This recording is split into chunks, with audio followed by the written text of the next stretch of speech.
میں قادیانی فرقے میں پیدا ہوا، پاکستان میں اسلام سے قرار دیا، مگر میں جامعہ اشرفیہ میں گیا، اسلام قبول کیا۔ میری بیوی ابھی مخلص نہیں ہے، مسلمان ہو چکا ہوں۔ جب آپ مسلمان ہو گئے، بیوی قادیانی ہے، نکاح تو ختم ہو گیا۔ قادیانی کافر ہوتے ہیں، کسی مسلمان کا کافر عورت سے نکاح نہیں رہ سکتا، کہ پینٹ ہو یا سلوار ہو یا پاجامہ۔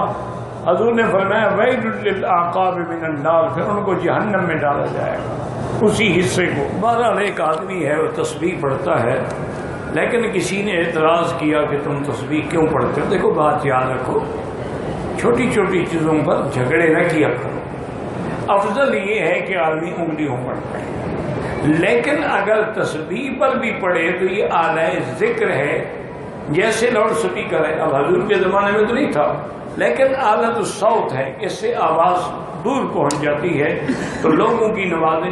اسی طرح تسبیح ہاتھ میں ہو تو آدمی کچھ نہ کچھ پڑھ لیتا ہے، اور اگر نہ ہو تو چپ کر کے بیٹھا رہتا ہے۔ تو اس لیے اگر کوئی تسبیح بھی پڑھتا ہے تو جائز ہے، افضل ہے کہ انگلیوں پر پڑھا جائے۔